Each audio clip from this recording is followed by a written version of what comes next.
I've been section hiking the Appalachian Trail for years.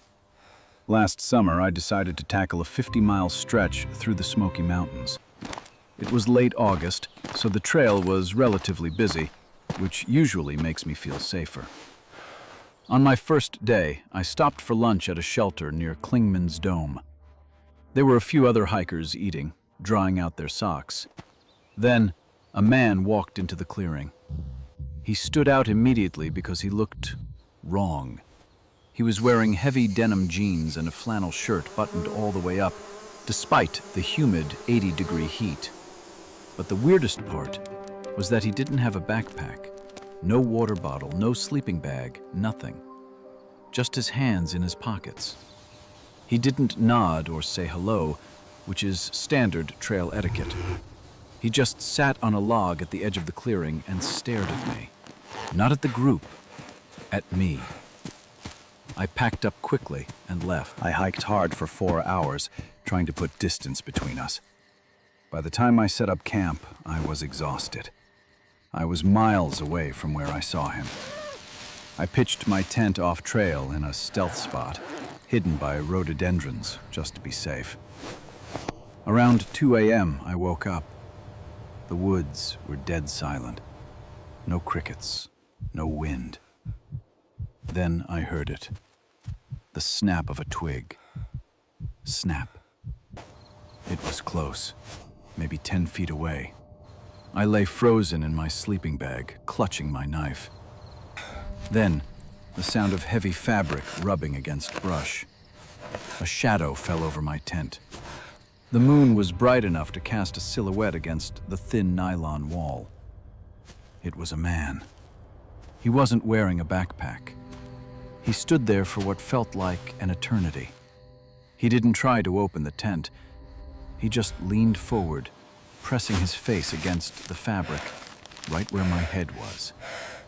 I could hear his breathing, slow, wet rasps.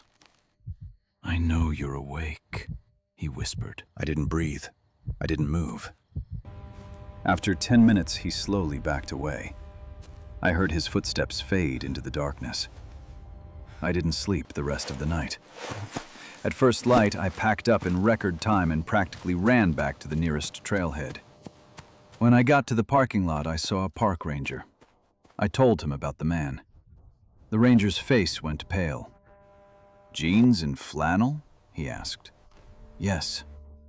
We've been looking for him for 3 days," the ranger said. "He escaped from a psychiatric facility in Tennessee. He's been stealing food from hikers at knife point." I got in my car and drove home, shaking. The scariest part wasn't that he was a criminal. It was that he had followed me for 10 miles through dense wilderness without any gear, just to watch me sleep. There is a rule when you're hiking alone. If you think you're being followed, you probably are. I was on a solo trip in the Shenandoah Valley. On Tuesday, I passed a guy sitting by a stream. He was whittling a stick. He had a large, distinctive red scar running down his left cheek.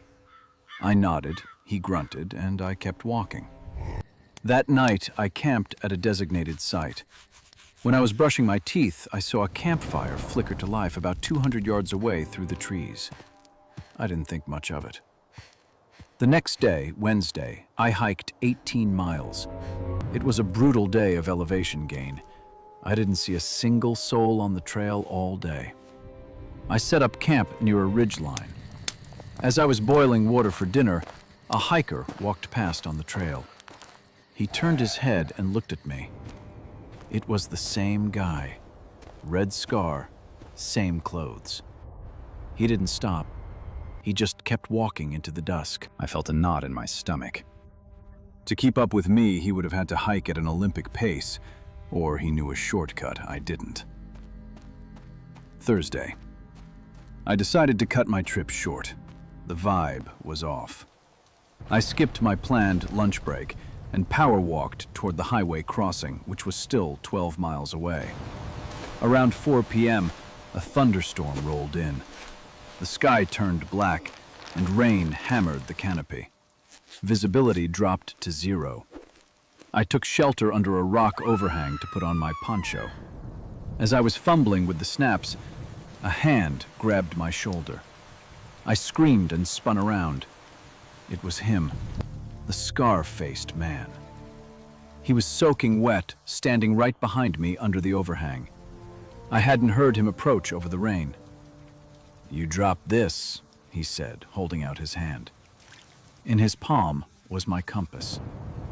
I didn't realize I lost it," I stammered, taking it.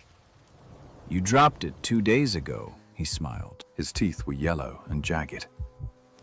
"I've been trying to catch up to give it back." My blood ran cold. I hadn't used my compass in 2 days. It had been in the side pocket of my backpack. The only way he could have it is if he took it out of my pack while I was sleeping on Tuesday night. He had been with me the whole time. I didn't say thank you. I pushed past him into the pouring rain and ran. I slipped and slid down the muddy trail, falling multiple times, but I didn't stop until I reached the road. I hitched a ride with the trucker to the nearest town and never went back for my tent. Trail magic is a beloved tradition on the AT. Strangers, called trail angels, leave coolers full of soda, beer, and snacks at road crossings for hungry hikers. Finding one is like striking gold. I was hiking the 100-mile wilderness in Maine, the most isolated section of the entire trail. You go days without seeing a road or a town.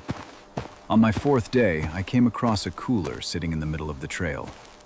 It was a pristine white Yeti cooler. I was thrilled. I opened it up, expecting a cold Coke. Inside, there was a single bottle of water and a Ziploc bag containing a sandwich. And a note. The note read, "For the guy in the blue jacket." I was wearing a blue jacket. I looked around. The woods were dense pine forest. Silence. "Hello?" I called out. "Is anyone there?" No answer. I picked up the note. The handwriting was messy, scurried. "Eat up. You'll need the energy for the run." A primal alarm bell went off in my brain. This wasn't magic. This was a game. I left the food untouched. I started walking, fast. I kept looking over my shoulder. About a mile later, I saw something nailed to a tree. It was a Polaroid photo. It was a picture of me, taken from behind, opening the cooler a mile back. The ink on the bottom of the photo was still wet. "See? You're slow." Panic set in. I dropped my heavy pack right there on the trail. I needed to move faster. I started sprinting. Another tree, another photo. This one was of me dropping my pack. Getting lighter. That's good. Whoever was doing this was running parallel to me in the woods, silent and invisible. I ran until my lungs burned. I didn't stop until I reached a river crossing where a group of Boy Scouts was camping. I collapsed in their sight, hyperventilating. I stayed with the troop for 2 days until we hiked out together. I never saw the photographer. But when I got home and unpacked the few things I had in my pockets, I found something in my jacket pocket that I hadn't put there. It was a Polaroid of me sleeping in my tent, taken from inside the tent. On the back, it said, "I win."